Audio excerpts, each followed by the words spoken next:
سیالکوٹ میں استقبال کیا اور آج سیالکوٹ سے یعنی گکڑ سے آج وزیر آباد کی جانب تھے اور یہ افسوسناک واقعہ پیش آ گیا ہے، کیا کہیں گے آپ سے؟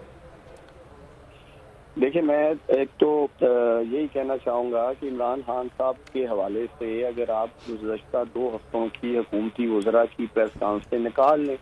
خاص طور پہ آپ کے وزیر داخلہ رانا ثناء اللہ براہ راست میڈیا پر بیٹھ کر عمران خان کو کچلنے کی باتیں کر رہے ہیں، دیگر ان کے وزراء جو ہیں ان سے راستے سے ہٹانے کی باتیں کر رہے ہیں، اور یہ جو بھی بیان، اس کے اوپر بھی انویسٹیگیشن ہونی چاہیے۔ جو پولیس اہلکار بھی ملوث ہیں اس حملہ آور کے بیان کو اتنی جلدی میں ریلیز کرنے میں، نشر کرنے میں، اور ان کے کیا مقاصد ہیں؟ یہ وہاں 15 لوگ زخمی ہوئے ہیں، احمد چٹھا کو گولیاں لگی ہیں، ہمارے دیگر پارٹی کے رہنماؤں کو گولیاں لگی ہیں۔ تو یہ جو بیان لے کے آ گیا کہ میں عمران خان کو مارنے کے لیے آیا تھا، وہ تو پوری پلاننگ کے ساتھ حملہ کیا گیا ہے، ایک منظم طریقے کے ساتھ عمران خان پر قاتلانہ حملہ ہوا ہے۔ وہ تو اللہ تعالیٰ کا شکر ادا کرتے ہیں،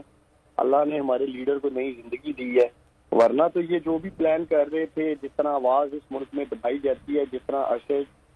شریف شہید کی آواز دبائی گئی، بند کر دی گئی، وہ بھی اس ملک سے جان چھڑا کے بھاگا ہمارا بھائی، بہادر بیٹا تھا، نڈر تھا، ڈٹ جاتا تھا، حق و سچ کی بات کرتا تھا۔ آج عمران خان کا کیا مسئلہ ہے اس ملک پاکستان میں؟ عمران خان بھی حق و سچ پہ ڈٹا ہوا ہے۔ عمران خان لانگ مارچ لے کے جو مطالبہ کر رہے ہیں نئے انتخابات کا، اور وہ آئینی مطالبہ نہیں ہے، آئین اور قانون میں اجازت دیتا ہے۔ جب آپ کے ملک کے حالات اس طرف چلے جائیں، اس نہج پہ چلے جائیں، بڑی تیزی سے سری لنکا کی طرف حالات جا رہے ہیں پاکستان کے۔ سیالکوٹ میں تھا میں آج، سارے کا سارا سیالکوٹ لاک ڈاؤن ہو گیا،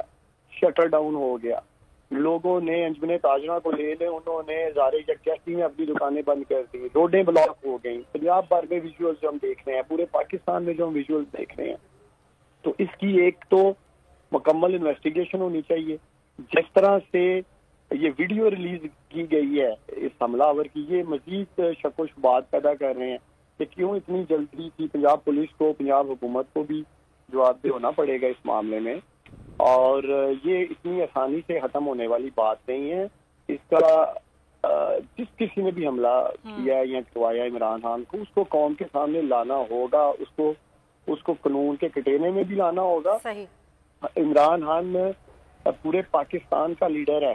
یہ کوئی پی ٹی آئی کا لیڈر نہیں ہے کہ پی ٹی آئی کے لوگوں کے اوپر جس طرح حملے کیے جا رہے ہیں، جس طرح پوری قوم کا رد عمل آیا، جس طرح پوری قوم باہر نکل رہی ہے، آپ دیکھ رہے ہیں، میں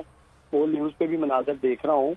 اور کس کس کو اس ملک میں سزا نہیں دی گئی۔ خود بول نیوز کو سزا دی گئی ہے، یہاں فاروقی صاحب بیٹھے ہیں، ان کو نہیں اٹھایا گیا، ان کو سزائیں نہیں دی گئی سچ بولنے پہ، حق و سچ کی آواز اٹھانے پہ۔